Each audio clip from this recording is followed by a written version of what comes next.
Shootings in San Bernardino, California are once again prompting calls for expanding gun control legislation here in the United States. The latest violent incident qualifies as the 355th mass shooting this year, according to the Mass Shooting Tracker. That's a crowdsourced website from Guns Are Cool subreddit. Important to note that this tracker defines a mass shooting as any incident at which 4 or more people, including the gunman, are killed or injured by gunfire. That's a broader definition, by the way, than the FBI uses for its official statistics. Joining us now is California Congressman Adam Schiff. He's a Democrat. He represents a district not far from San Bernardino. He's also the ranking member of the House Intelligence Committee. Congressman, thanks for joining us.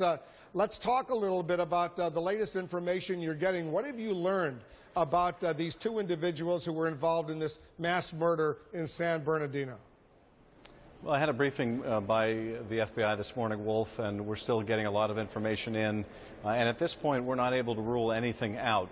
It's possible there were connections to terror, or there was a self-radicalization going on. It's also possible that it was a workplace motivation or some combination of the 2. We are looking at the social media. We're looking at any selectors we were able to take from either of the suspects, chasing down a number of leads, both foreign and domestic, to see what connection, if any, there might be to terror. But at this point, it's still too early to tell what the motivation was. We've been reporting that the male, Saeed Rizwan Farouk, was radicalized and had in fact been in touch with more than one international so-called terrorism subject. What can you tell us about that? Well, I can't go into the specifics of who he may have been in contact with. All I can tell you is, as of a couple hours ago, I don't think we were in a position to conclude that this was a self-radicalization or that he was moved by some international actor. We're obviously exploring that, investigating that, and we will get to the bottom of this. But as of just a couple hours ago, I think it's premature to reach any of those conclusions.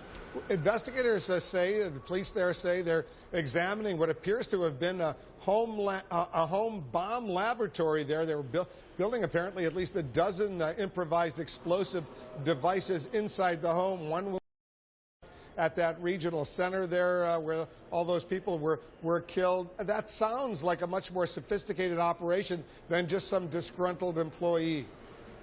Well, I think that's absolutely true, and that much we do know. I think the police chief has already acknowledged that there were perhaps as many as a dozen explosives in the home.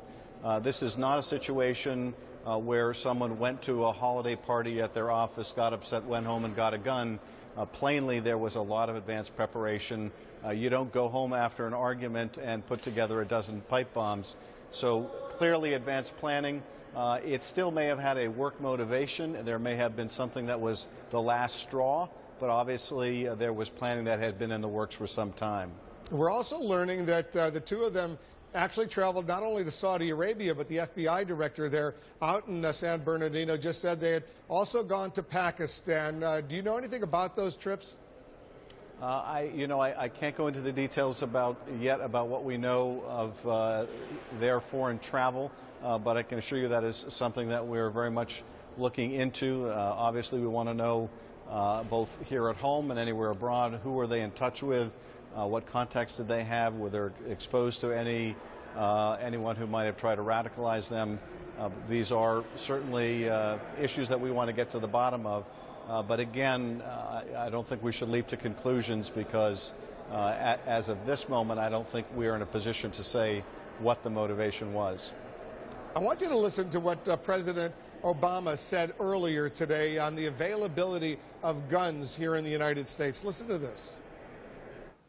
I do think that as the investigation moves forward, it's going to be important for all of us, including our legislatures, to see what we can do to make sure that when individuals decide that they want to do somebody harm, we're making it a little harder for them to do it because right now it's just too easy.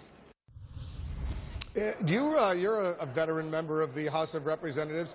Do you believe that legislation will in fact be passed that will make it more difficult for people to get guns in the United States, people who shouldn't necessarily have guns?